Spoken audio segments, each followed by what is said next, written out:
Vasudam Devam Kamsachanuramardanam Devaki Paramanandam Krishna Vande Jagadguru. Good morning, everyone. Morning. Nice to see some old customers and some new faces. And there's a lot of interest in this class. There seem to be over 2,000 views in 1 week online. So a lot of people are interested in studying Bhagavad Gita in the light of Sri Ramakrishna, which is good. A quick heads up in terms of our next class. I'll be in Vegas next weekend, of all places, giving some talks, and so I won't be, so next week's class is going to be cancelled. So our next class is going to be Sunday, August 27th. Either we could do it at the same time, 9:45 to 10:45, or if you can swing it 9:30 to 10:30, 15 minutes earlier. Is that okay? Yeah. For everyone, or it'll just be easier because we're using a laptop that needs to go back to the temple before the Sunday talk. So maybe we can. Okay, so starting August 27th, we're doing 9:30 to 10:30. We're good? Mm-hmm. And Medhananda doubleheader because 27th is also my Sunday talk at 11 a.m. I'm sure Neha's going to like this. I love that. Spiritualizing physical fitness. Even better. She loves it because she's the one that gets Kunal out of bed in the morning.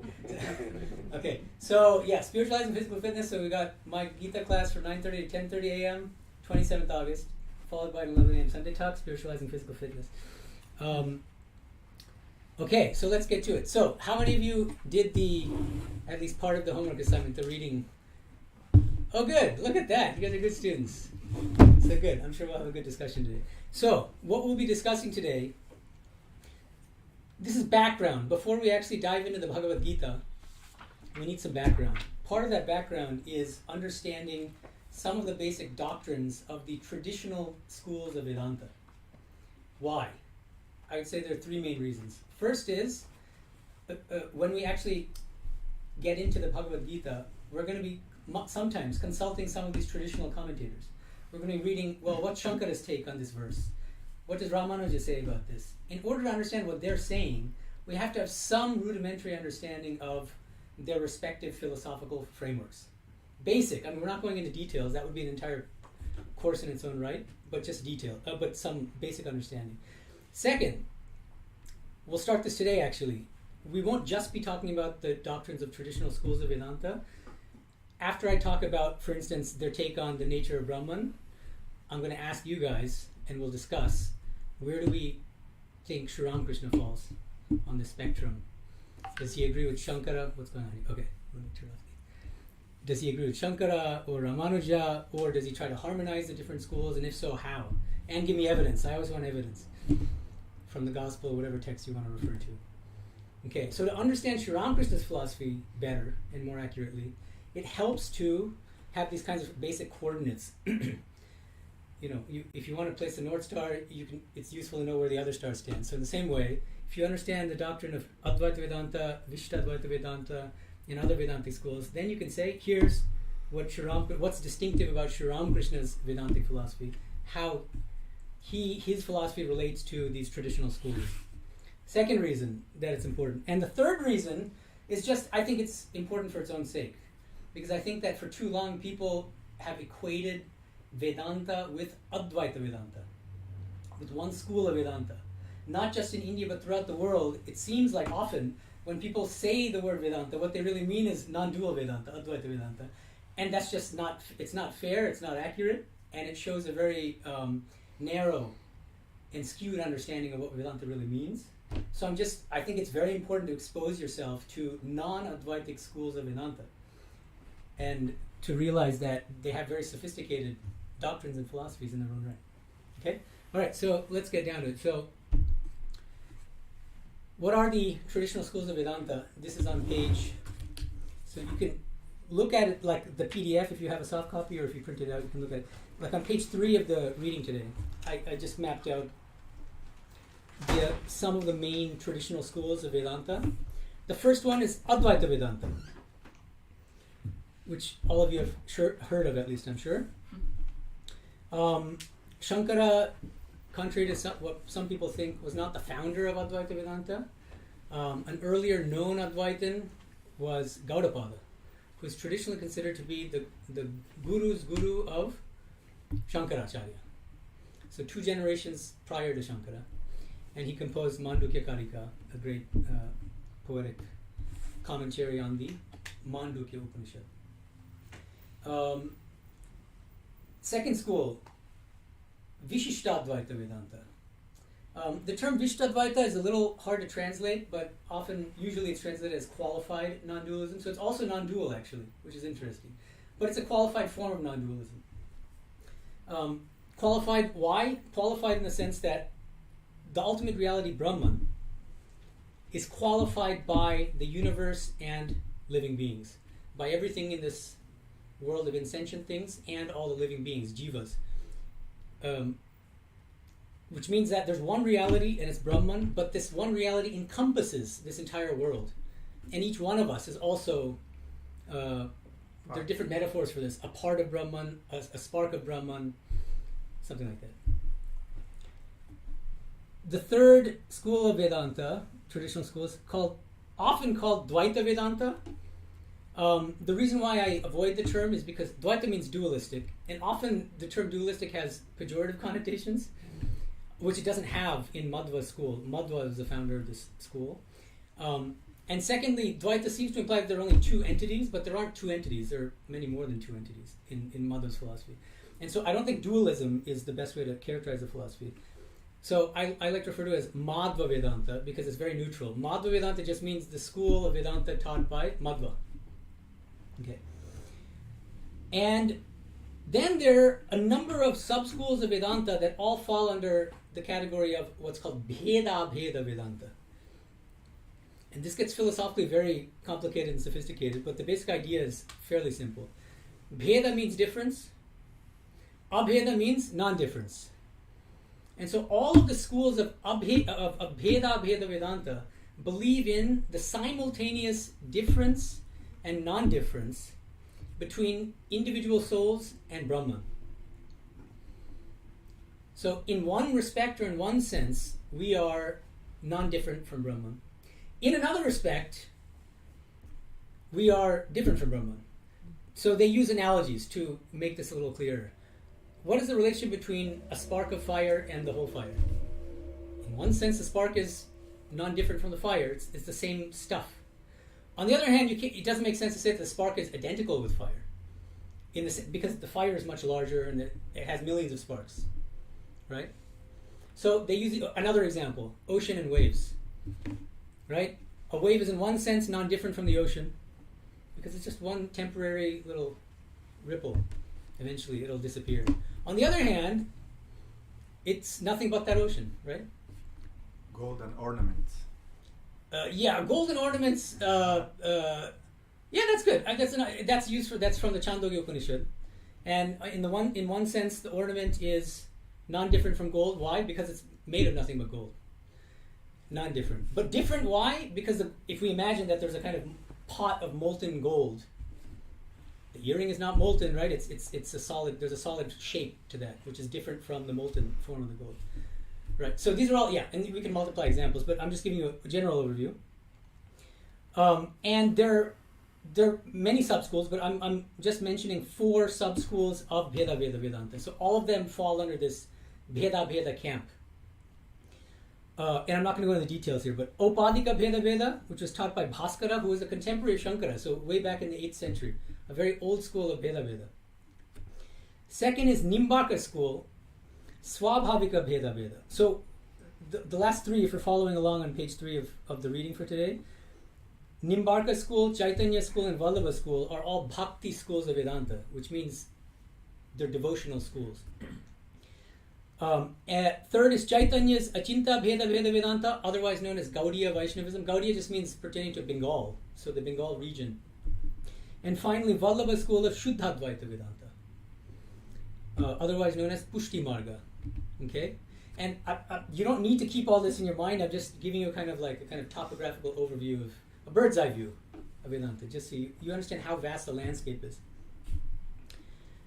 And before we get into the details of how these different schools of Vedanta differ from each other on points of doctrine, I think it's helpful and reassuring to be told what they have in common, what makes them all Vedantic schools. And I think that there are 5 main commonalities across all these schools, in spite of all of their differences and polemics and calling each other all sorts of nasty names. Number 1, all of these schools of Vedanta believe in the authority of the Prasthana Traya. What is the Prasthana Traya? Upanishads, Gītā and Yes, literally means the 3 pillars, the 3 scriptural pillars of Vedanta: Upanishads, Bhagavad Gita, Brahma Sutra. All of them accept these 3 scriptures as authoritative for them, as the foundational scriptures. And so all of them feel the need to show that each of these scriptures supports their philosophy alone. So they've produced elaborate commentaries on these. Second commonality, all of them agree that we suffer and we're doomed to transmigrate endlessly in this world of samsara. Why? Because we're ignorant of Brahman, the ultimate reality, and because we're ignorant of who we truly are. We mistakenly think, so this comes to the third commonality, we mistakenly think that we are the body-mind complex, the psychophysical complex, but in fact we're not the physical body. We're not even minds. We're eternal souls, separate from this body-mind complex. Every single school of Vedanta believes this. This is not just Advaita Vedanta. Ramanuja believes it just as much as Madhva does, just as much as Vallabha and Chaitanya. No difference there. That's very important to keep in mind. Fourth commonality. If the root of our suffering is that we don't know Brahman and we don't know our true nature, right? The goal of life, the highest goal of life, is to know Brahman. Surely. They all agree with this. And they all agree that we gain knowledge of Brahman through certain spiritual practices. Notice how KGI was there, because you might say, well, which spiritual practices? They differ on which ones lead directly to the knowledge of Brahman. But all of them agree that you have to engage in some spiritual disciplines. But they disagree on which ones will take you to the highest. Fifth commonality. The moment you gain knowledge of the ultimate reality Brahman, you attain liberation. Liberation from what? Liberation from rebirth, first of all. We don't have to come back again. And we'll get into more details about what exactly liberation looks like. That's later in the reading. But also liberation from all suffering. Because that's the root problem. Why do we even take to spiritual life in the first place? Swami Vivekananda used to say, suffering is the great eye-opener. Many of us have come to spiritual life through suffering. We learn much more through our suffering than through our happiness. In joy, we usually forget God. But in deep suffering, when we turn to this person and that person, we find that there's nobody but God. Then our eyes open, and then we say, wait a minute, now it's time for, let me explore spiritual life. Okay, so keep in mind these 5 commonalities. And now we can get into some of the main differences. We're probably not going to, I'm guessing that we're probably not going to finish discussing all 6 key issues today, and I don't want to rush it. So we'll do as much as we can, and then if we need to, we can continue it on the 27th. Is that okay? And then move on to the next assignment. That gives you less homework, because if you've already done the reading for today, you don't have to do anything. I was thinking you'll give more homework because there's 2 weeks. Well, there are a few people online already asking for the next homework assignment. Yes, So this you should get 2. So patience, my friends. I don't want to overwhelm you, People are always enthusiastic in the beginning, and then they like to lose steam after a few weeks. But anyway, it's good to see the enthusiasm. All right, first big issue, first big question. What is the nature of Brahman? I keep talking about Brahman, right? Everybody agrees that knowledge of Brahman leads to unending bliss, liberation, wonderful. But what is Brahman? Massive differences across the schools of Vedanta on this point. Shankara school is the only school which holds that Brahman is ultimately only nirguna, which means completely devoid of all attributes, impersonal. So you can't even say it's the personal God. You can't say that God loves us. That's an attribute of a personal God. You can't say that God creates this world or rules this world. Those are also attributes. None of these applies to Shankara's Brahma. Yeah. Is Satchidananda also only in one version it is there? Is that not also a common definition across schools? Because Satchidananda is kind of like a generically Vedantic description of Brahman. It's applicable for of course, all the schools. And then how each school defines Sat and Chit and Ananda may differ. Okay. Shankara goes for negative definitions because he says The moment you give them positive definitions, they become attributes, and then you violate the nirguna. But that's common though, Satchit. Yeah, all of them agree on Satchitananda. No problem there. Yeah. Swami, but isn't there a difference, obviously in all the schools of Vedanta, but also in Advaita Vedanta, between Brahman and Ishvara? I mean, Brahman being attributeless, obviously, but Ishvara, like for example, Vishnu or Krishna, having attributes. No. No. So that's the thing. I mean, it's only the school of I don't want to say only school, but Shankara's Advaita Vedanta is one of the main schools which says that there's Brahman on the one hand, which is impersonal, and that's the ultimate highest reality. And Ishvara, what you're referring to is Ishvara. You mean the personal God, right? Exactly.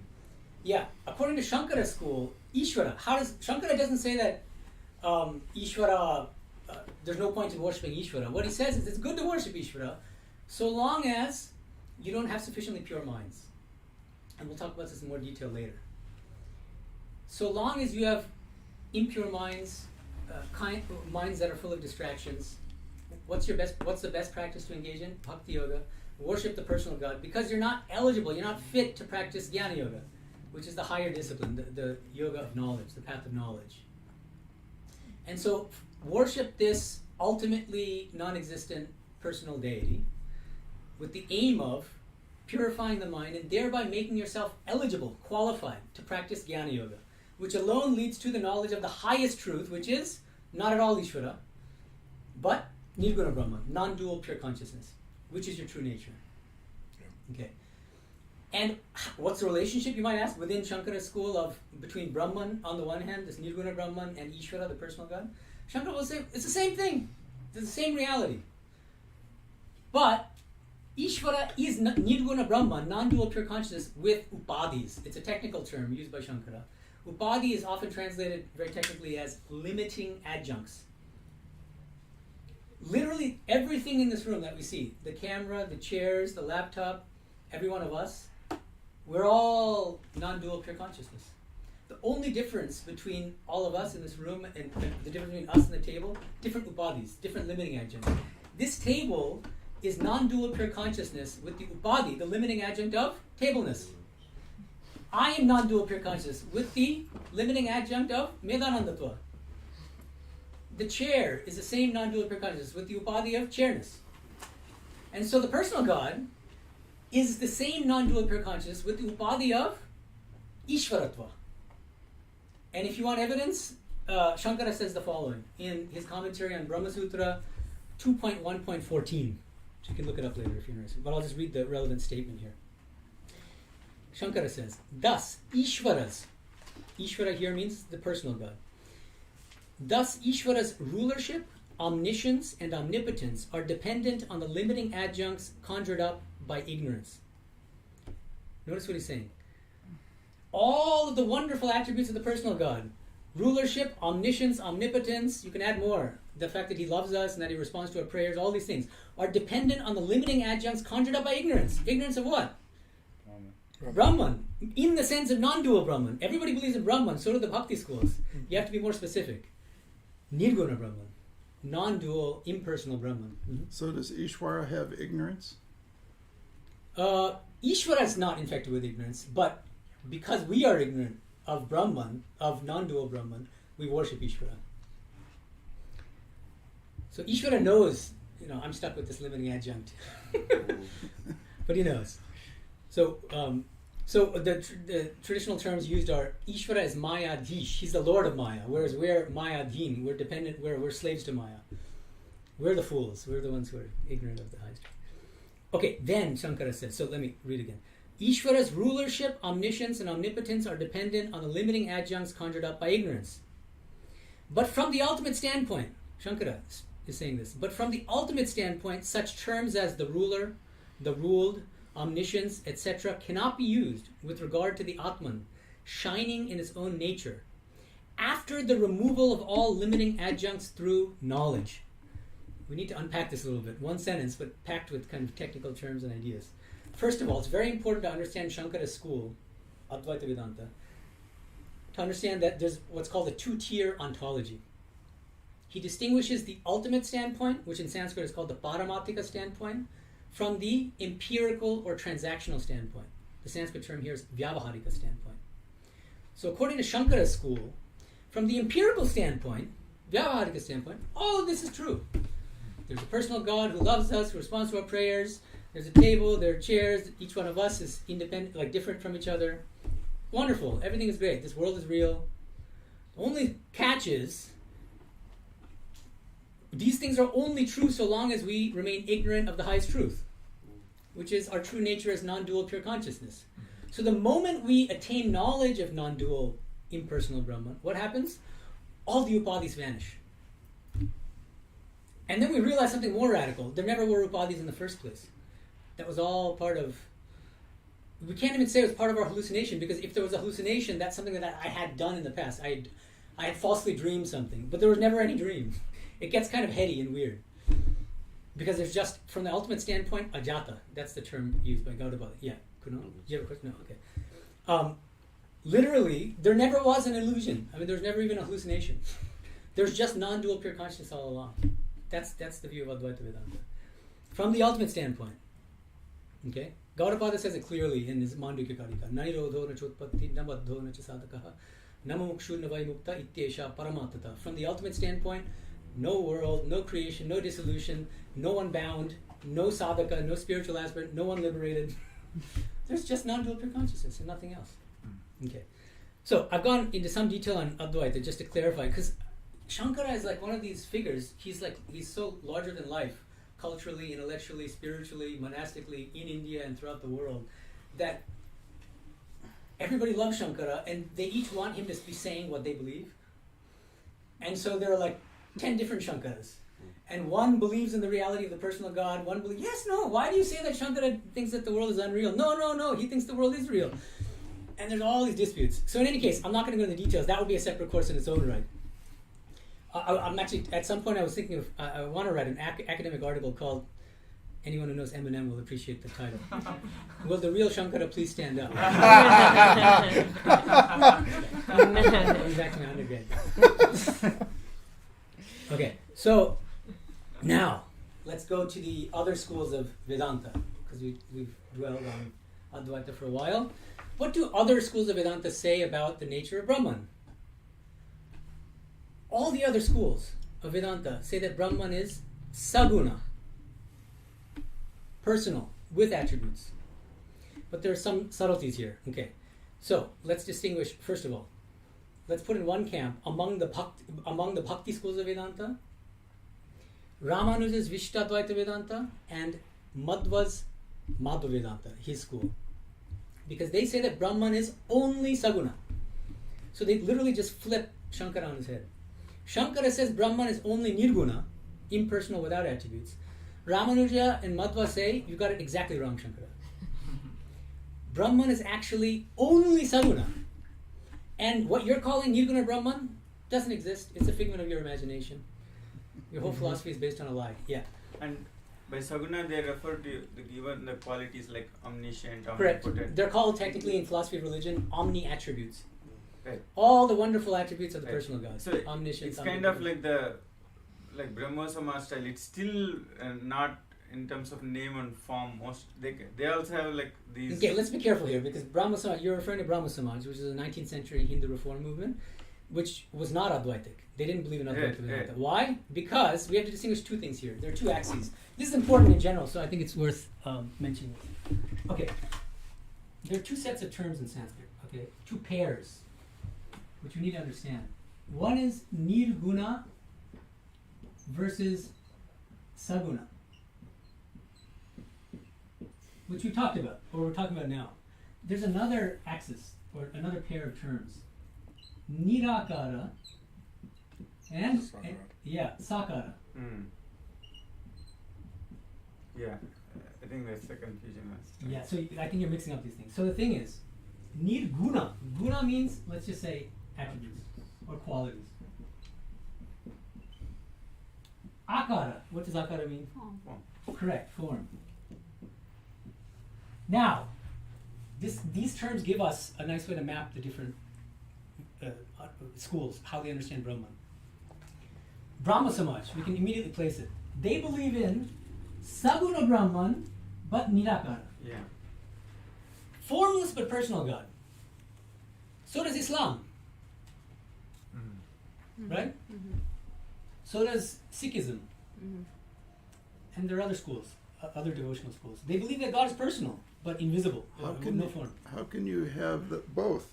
I don't understand how you can have attributes how you don't have attributes if you have. I mean, these questions have been debated. How can you for have a a long time, personal form if you're an impersonal God? You can have You're not attributes impersonal. without being anthropomorphic in any way. Right. Okay, the thing is, some people misunderstand what's meant by personality. Yeah. When we say Yeah. God is personal, many people think, oh, that means avatara.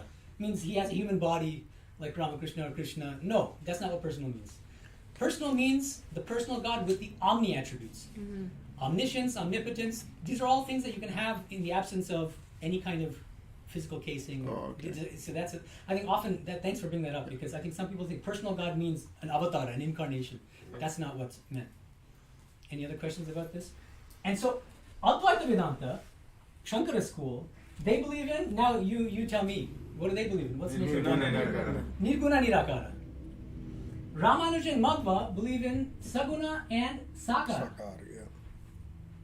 And they have very precise details, elaborate descriptions of what Vishnu looks like. How about Jehovah sitting on a throne in heaven? Which one is that? Saguna Sakara? Right? Because of the way you said it, Jehovah, of course, is already, and he's the personal God, and because he's sitting in heaven on a throne, immediately makes it Sakara. If there's a throne, it's Sakara. Right? We'll get to that. When we get to this, probably not today because we don't have time, but this, what is the nature of liberation according to these different schools? There's these wonderful eternal heavens. So These elaborate descriptions, yeah. So the fire and spark example doesn't then fit when they have sakara aspect of a specific form.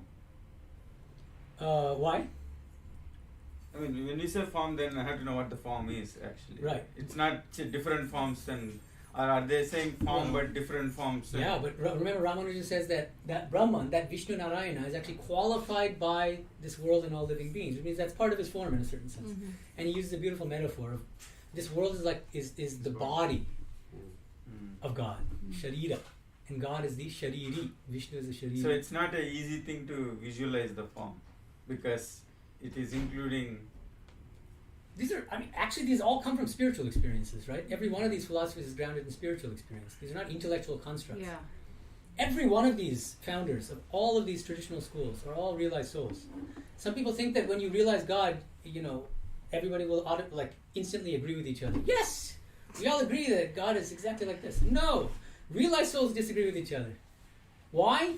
Sri Aurobindo gives the example of the blind man and the elephant. Each blind man is touching a different part of the same elephant. And it's all, the reason why I like the blind man and the elephant is because they're all touching the elephant, which I think can be interpreted to mean that each of them has realized God. It's a genuine spiritual realization. This is not a hallucination. It's not just an intellectual construct. One is touching the tail, another's touching the trunk, another one's touching the toe, and they're all disagreeing with each other. Why? Not because they're not realized, because they're frauds. No, each one of them has realized God, but they realize one aspect of the same infinite God. And then who's the one who adjudicates these fights? The person with vision who can see the entire elephant. Which, you said the word Vijnani, so that anticipates it's jumping the gun a bit, but it's good.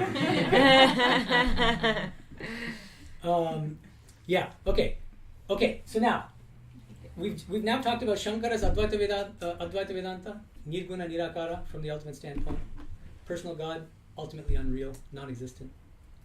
Ramanuja's Vishtadvaita and Madhva school, Madhva Vedanta, both believe that Brahman is exclusively saguna, personal. They just deny the existence of Nirguna Brahman. Yeah.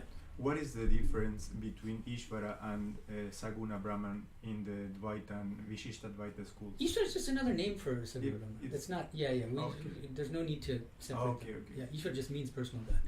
But now, among the Bhakti schools of Vedanta, there are other schools which accept the reality of both Nirguna Brahman and Saguna Brahman. And this is important. Unlike Ramanuja and Madhva, okay, and I want to highlight two schools here.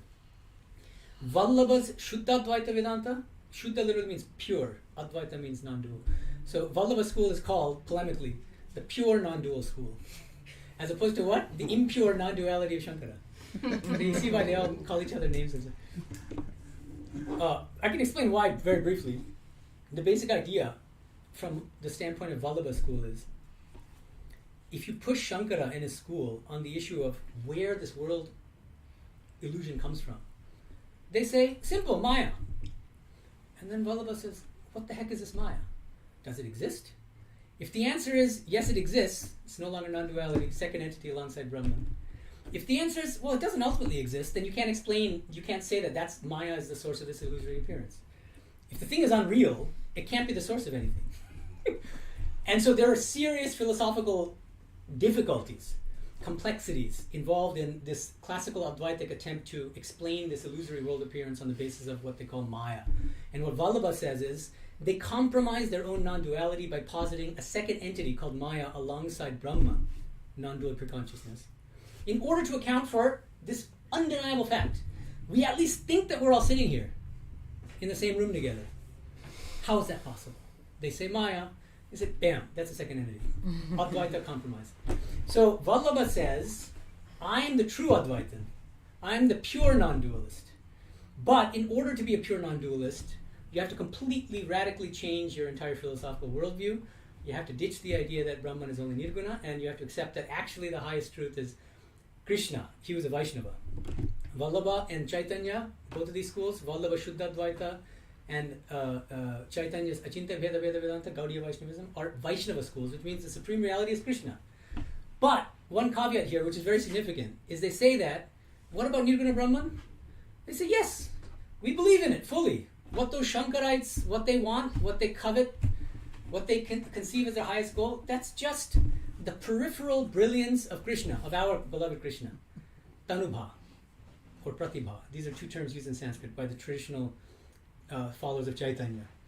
They say, yeah, what you guys have spent so many lifetimes trying to realize, that's just the pinky toe of our Krishna. And literally, Vallabha uses that metaphor. He says, Charanam. He says, it's just, what you guys want is just the foot of Krishna.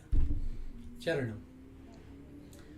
So that means that you seem puzzled, Kunal. So they're saying that they believe in Krishna having attributes and not attributes. Absolutely. Yeah. And that the supreme reality is Krishna, and that a minor aspect of Krishna is Nirguna Brahman. So Okay? Yeah. why did they choose to give name Krishna? Because then they also have this problem of what? giving a particular name in separate Why is from that a Brahman. problem? Like, why did He is Brahman. Krishna is Brahman. Right, but why did they have to even pick a name called Krishna and not just Brahman, but explain the same way? I'm not even following the question. I mean, It seems by choosing the name Krishna, they're Yeah. creating a divide. yeah. Between Why what did and they what? have to use a Between particular Krishna and name? Brahman. If it's Between Brahman, what? Krishna and Brahman. yeah. So if it's Brahman, they call it Brahman. Why are you choosing? If they already Well, agreed on Well, Brahman, well- why did they not call it Brahman? That's it. Okay, I mean, there are different things here. First of all, there's one in Chaitanya Charitamrita. Okay, there's a verse where it's stated, and this is the orthodox Gaudiya Vaishnava view, is that the Brahman talked about in the Upanishads is the peripheral brilliance of Krishna.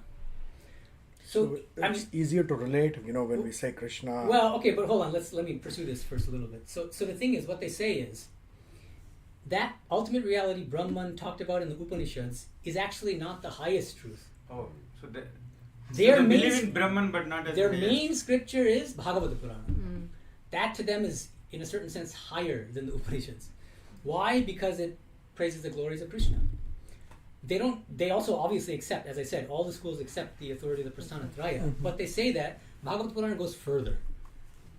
Because the Upanishads kind of get stuck at the Nirguna Brahman, which is just the peripheral brilliance of Krishna, and you don't see as much bhakti in the So Upanishads. when they call Brahman, then they're still keeping only the Nirguna part of the Brahman? Because I thought when we define Yeah. So again, another confusion is different great saints even, and different philosophers in the Indian tradition use the term Brahman in different ways. Even Sri Ramakrishna, when he refers to Brahman, I think almost always he has in mind Nirguna Brahman of Shankara school. Why? How do I know this? What's my evidence? Because he says again and again in the Gospel, Brahma Shakti Abhed. Brahman and Shakti are inseparable. Yeah. That means he's distinguishing Brahman from Shakti. What is Shakti? Personal God. How do I know that? Because let me give you another quotation. When that divine reality is inactive, he says, Jokon tini nishkriyo, tokon ami Brahma bole koi. Then I call it Brahman. Jokon tini srishti pralay korchen, tokon ami Shakti bole koi, Kali bole koi. When that infinite divine reality is inactive, nishkriya, then I call it Brahman. And not just inactive, but nirguna nirakara. Nothing to do with this universe, because there's just that non-dual reality. How do you realize it? In the state of nirvikalpa samadhi, according to Sri Ramakrishna and many classical Advaitas. That same reality, when it's creating, preserving, and destroying this universe, I call that Shakti or Kali. So now Sri Ramakrishna, for instance, is using the term Brahman to refer to just Nirguna Brahman. But Ramanuja, for instance, and Madhva, because their main scriptures are the Upanishads and Bhagavad Gita and Brahma Sutta, which are full of the term Brahman, they can't afford to do that. And so they say that Brahman is our Vishnu. It's Saguna Brahman. So there they use the same term but different There means definition in the Ramanuja and Madhva. But you are saying in the Vallabha and Gauda. Yeah, at least I know Chaitanya school better. So yeah, I'm sure that Chaitanya, typically, when they say Brahman, they mean Nirguna Brahman of Shankara school, which is the peripheral brilliance of Krishna, who is the supreme reality. Swami, you said that when they say the word, sorry, I lost my thought. Okay, it's Sorry. all right. So, Yeah. Bhagavata Purana is part of Brahma Sutras or the No, Upanishads? it's not part of any of the three. Then it's It's a Purana. Okay, It's a but Purana. they still believe in the three. But Absolutely. Okay, but they. But they think that the fullest revelation of divinity is contained in Bhagavata Purana, in the most ecstatic bhakti, which is the goal of life. They even go so far as to say that, even though in traditional Hinduism, the goal of life is what?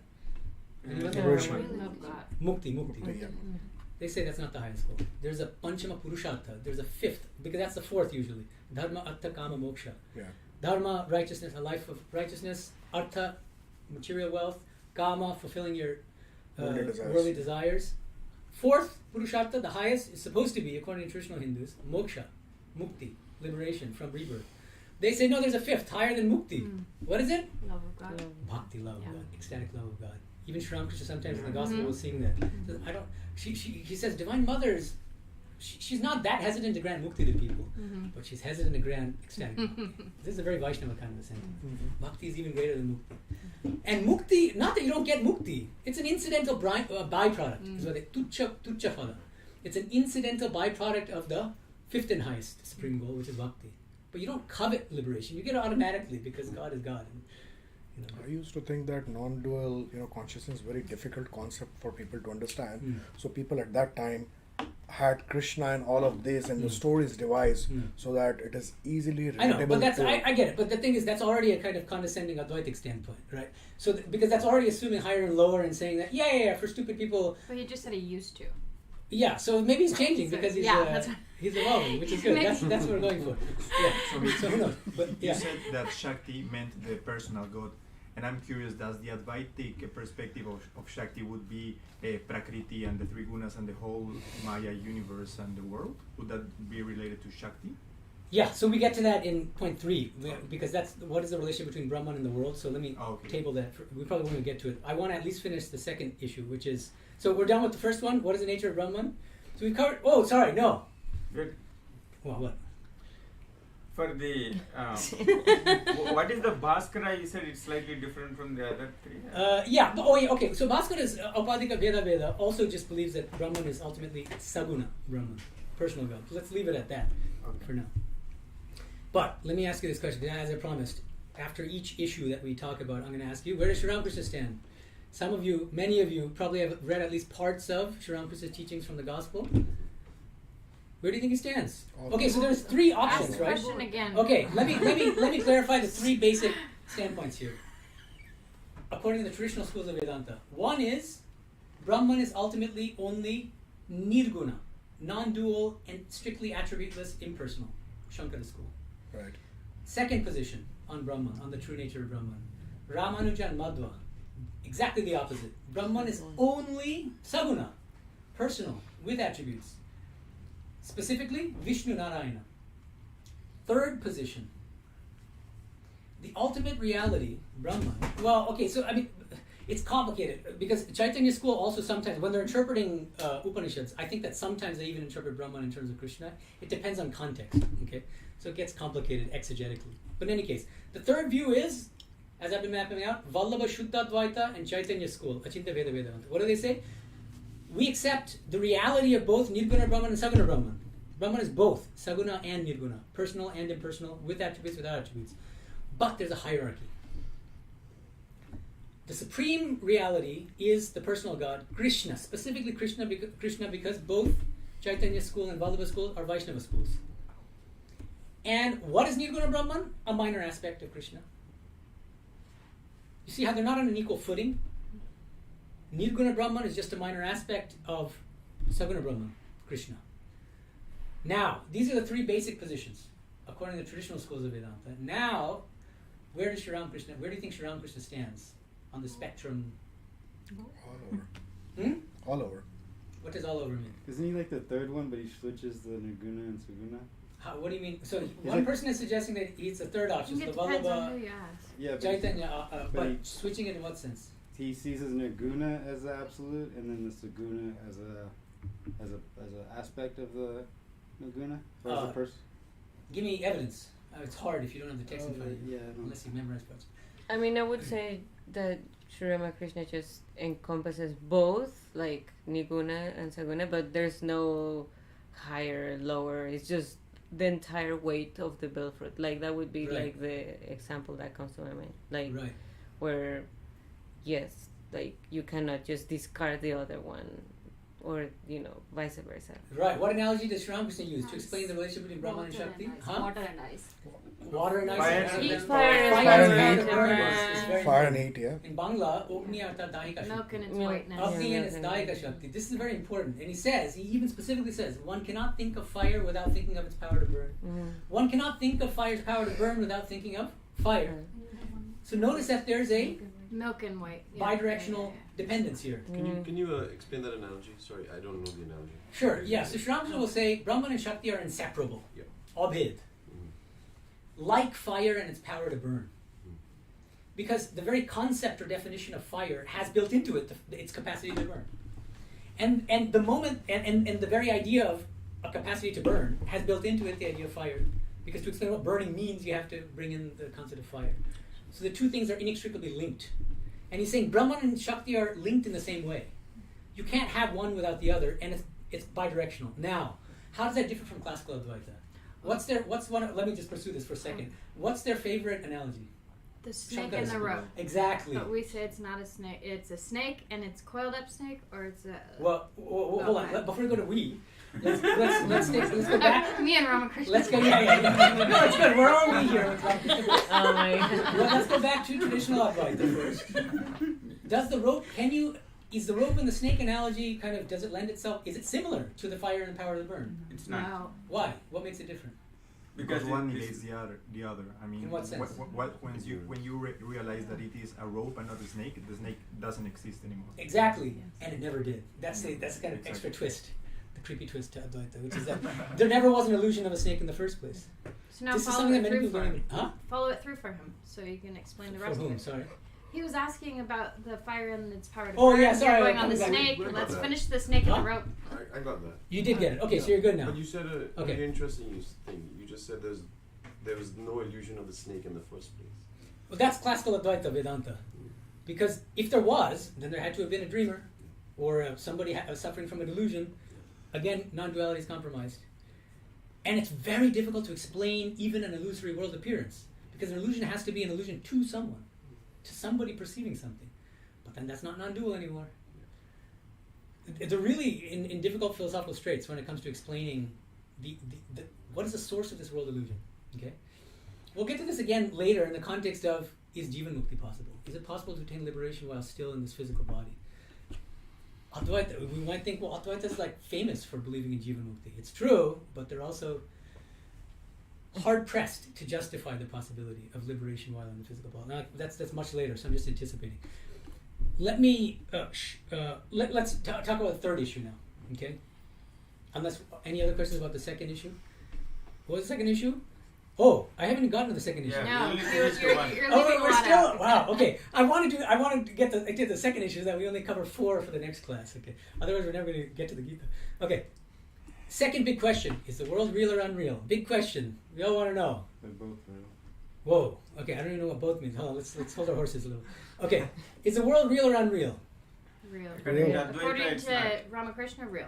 Okay. Let's not jump the gun with Ramakrishna. That's at the very end. Advaita, it's not. Okay, but coming back to this Ramakrishna, I mean, my own view is what Kiran says, which is that according to Sri Ramakrishna, the ultimate reality is both nirguna and saguna, personal, impersonal, with attributes, without attributes, with form, without form. But he never uses language of higher and lower, doesn't say that either that nirguna Brahman is a minor aspect of Shakti, or that Shakti is a minor aspect of nirguna Brahman, or that Shakti is a kind of lower reality that disappears once you realize the greater truth of nirguna Brahman.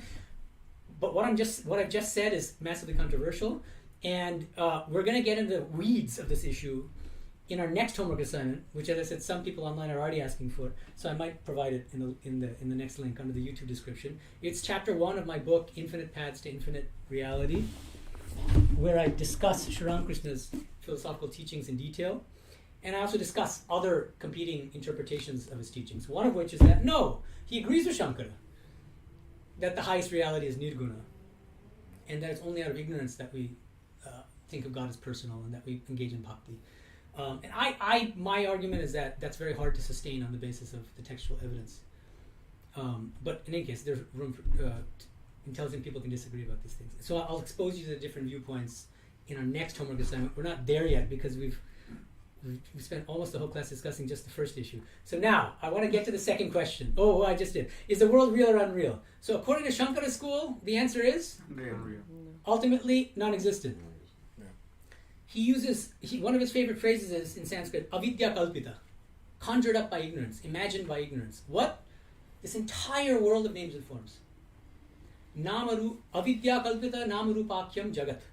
Very commonly occurs in his commentaries. This entire universe, jagat, of namarupa, names and forms, is nothing but a product of our ignorance. Ignorance of what? Real nature. Of Brahman, of our true nature as non-dual pure consciousness. We only see chairs and tables and mics and laptops because we don't know Brahman.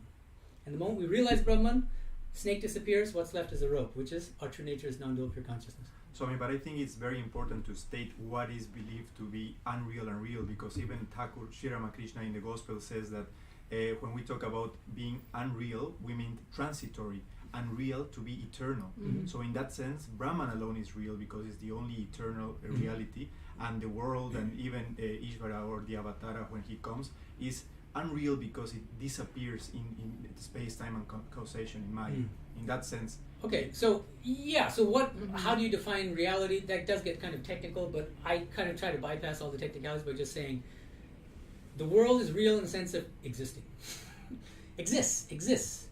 And the world is unreal, according to classical Advaita, in the sense of not existing from the ultimate state. It just doesn't exist. And it never did, according to classical Advaita. It's a radical it's not view. the example you give. No, because let's not mix paradigms here, because I think that gets more confusing. We bring in Sri Ramakrishna's definition. Let's not. I mean, that's why I bring in Sri Ramakrishna last for a reason. Shankara will say, from the ultimate standpoint, the world doesn't exist at all. So we don't see. Notice I'm not using the term real or unreal here. It doesn't exist.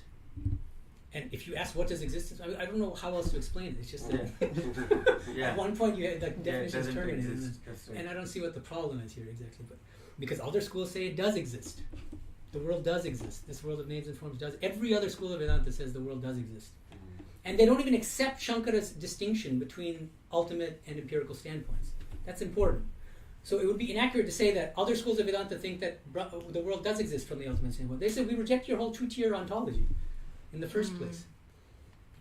Yeah, if you say it doesn't exist, two-tier doesn't even seem to be making sense. That's also kind of a tricky issue.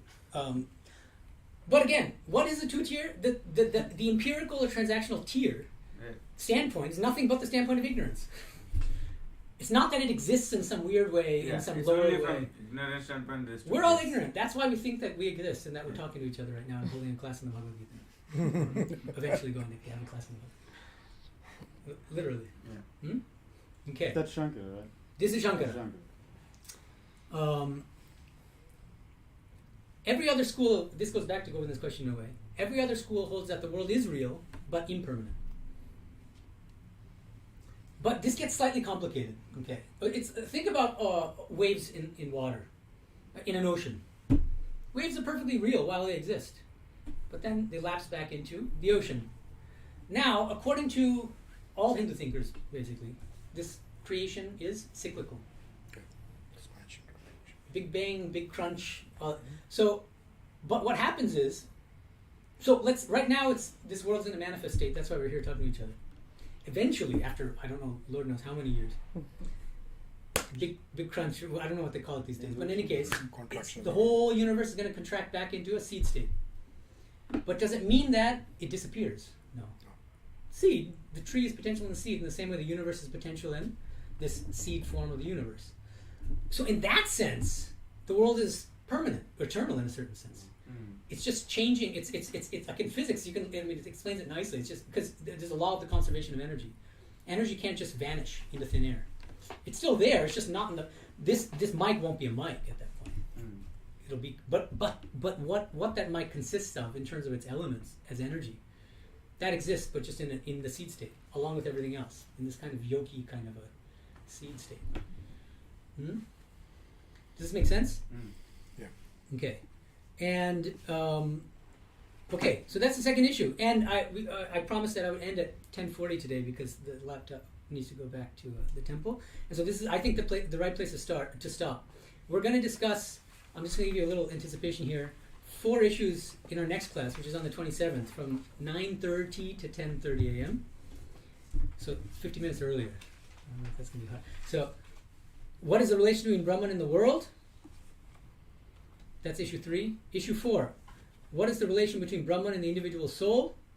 5. What is the state of salvation? Mukti, liberation. What does that look like? The coveted final goal. And scheme of spiritual practices. That's the 6th issue.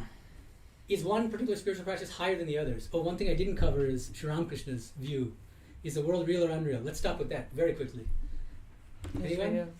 Real. Why? Give me one piece of evidence from the gospel. He is asked if the world is real or unreal, and he actually says that for the Advaitins, the Gyanis, believe it's unreal, but he doesn't necessarily believe that. Very good, yeah. He's literally asked that question point blank. I have an entire class on this called Is the World Unreal? So you can look it up on YouTube. And he says, well, that's what classical Advaitins believe, but that's not what I believe. I think that Brahman has become the 24 cosmic principles. And obviously, since Brahman is the only reality, but that only reality actually becomes everything, which means this universe also partakes of that same reality. This world is a real manifestation of God. Again, this is controversial and other people can disagree with me on this. I'll talk about that in more detail in chapter 1 of my book, which I guess I will put in the YouTube description for the next class. So, next time we'll meet is Sunday, August 27th from 9:30 to 10:30, Bhagavad Gita and the Letter of Sri Ramakrishna, class number 3, followed by my Sunday talk at 11 a.m. called Spiritualizing Physical Fitness. Thank you. Om Shanti Shanti Shanti Hari Om Tat Sat Shri Ramakrishna Paramastu.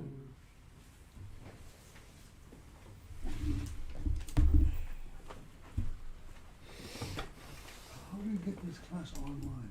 We will